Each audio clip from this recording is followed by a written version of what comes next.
नमस्कार साथियों, मैं प्रिंस कुमार आपको स्काईलाइट एजुकेशन यूट्यूब चैनल पे बहुत बहुत स्वागत करता हूँ। मित्रों, मैंने कई दिनों से आपके सामने नहीं आ रहा था, कुछ कारण थे, इसके लिए मुझे माफ करिएगा। और आज हम आपके साथ नए टॉपिक पे को लेकर आया हूँ।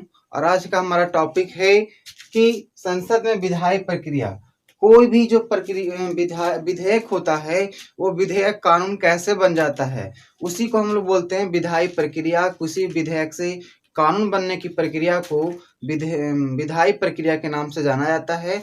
और आज हम इसी के बारे में आपसे चर्चा करेंगे। लेकिन उससे पहले जानना जरूरी है कि विधेयक होता क्या है। विधेयक क्या होता है? कानून बनाने के लिए लाया गया प्रस्ताव को विधेयक कहते हैं। कोई भी कानून बनाना होता है तो उसके पहले प्रस्ताव लाया जाता है, उसी प्रस्ताव को विधेयक के नाम से जाना जाता है। जब इस विधेयक पर राष्ट्रपति हस्ताक्षर कर देता है तो विधेयक कानून बन जाता है। भारत में कानून बनाने का सबसे बड़ा संस्था संसद है। देखिए, कोई भी प्रस्ताव लाया जाता है, लाने के बाद जो लाया गया प्रस्ताव है वो विधेयक कहलाता है।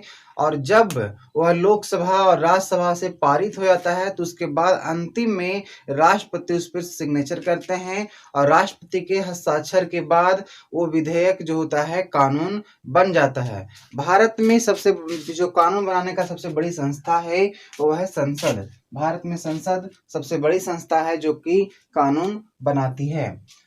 विधेयक कई प्रकार के होते हैं, जिसमें हमने कुछ विधेयक के बारे में बात किया है। जैसे पहला है धन विधेयक।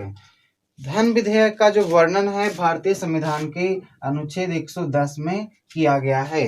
और आपको बताएंगे कि कोई धन विधेयक क्या होता है, धन विधेयक कहाँ से लागू किया जाता है, शुरू किया जाता है, और ये कैसे अंतिम रूप में आ जाता है। तो कहता है कोई विधेयक धन विधेयक है या नहीं, यह लोकसभा अध्यक्ष निर्णय करता है। बहुत इंपॉर्टेंट बात है। कोई विधेयक जो लाया गया है वह विधेयक धन विधेयक है या नहीं, इस बात को निर्णय करते हैं लोकसभा का अध्यक्ष। लोकसभा का अध्यक्ष निर्णय करते हैं कि कोई विधेयक धन विधेयक है या नहीं। बजट सबसे पहले लोकसभा से पारित होता है। और जो धन विधेयक होता है सबसे पहले आपको लोकसभा से, कहाँ से? लोकसभा से पारित होता है। और वह विधेयक जो धन से जुड़ा हो उसे धन विधेयक कहते हैं। जैसे देखिए, नाम से पता चल रहा है धन विधेयक, मतलब वह विधेयक जो धन से जुड़ा होगा, वैसे विधेयक को धन विधेयक कहते हैं। धन विधेयक हमेशा लोकसभा में सबसे पहले लाया जाता है और उसके बाद फिर राज्यसभा को जाता है। कर भारत सरकार द्वारा लिया गया ऋण, संचित निधि, बजट से संबंधित विधेयक धन विधेयक कहलाते हैं। देखिए, धन विधेयक में कौन कौन आता है। अगर कर है, कर या फिर भारत सरकार द्वारा कोई ऋण लिया जाता है तो वो विधेयक, और संचित निधि, और बजट का मतलब होता है चमड़े का थैला।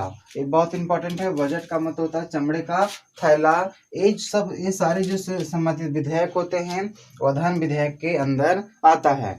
धन विधेयक सर्वप्रथम राष्ट्रपति के अनुमति से लोकसभा में रखा जाता है। देखिए, मैंने ये बताया कि धन विधेयक सबसे पहले लोकसभा में रखा जाता है, लेकिन लोकसभा में रखा जाएगा राष्ट्रपति के अनुमति के बाद। राष्ट्रपति जब अनुमति देते हैं उसके बाद उस विधेयक को लोकसभा में रखा जाता है। लोकसभा से पारित होने के बाद विधेयक राज्यसभा में जाता है और राज्यसभा अधिकतम 14 दिन तक विधेयक को रोक सकता है। जब लोकसभा से विधेयक पारित होता है तो राज्यसभा को अपर हाउस को भेजा जाता है और अपर हाउस उसको 14 दिन तक रोक सकता है, रखने का उसके पास अधिकार होता है। इसके बाद विधेयक राष्ट्रपति के पास जाता है और राष्ट्रपति के हस्ताक्षर करने के बाद विधेयक कानून बन जाता है। कहने का मतलब ये हुआ कि किसी विधेयक को कानून बनने के लिए 3 प्रक्रिया से गुजरना पड़ता है। खास प्रकार से कहा जाए कि धन विधेयक को, तो धन विधेयक सबसे पहले शुरू होगा लोकसभा से। लोकसभा से शुरू होगा राष्ट्रपति की अनुमति के बाद। उसके बाद इसको भेज दिया जाएगा राज्यसभा में और राज्यसभा इस विधेयक को अधिकतम 14 दिन तक रख सकता है। उसके बाद फिर इसे राष्ट्रपति के पास भेज दिया जाएगा और जब राष्ट्रपति इस पर सिग्नेचर कर देंगे तो ये विधेयक जो है धन विधेयक बन जाएगा। इसी तरीक़ा से बहुत सारे विधेयक होते हैं। तो आगे जो अगला विधेयक है उसकी चर्चा हम लोग अगले वीडियो में करेंगे। तब तक ये सारी चीज़ों को आप याद रखेंगे। Thank you very much.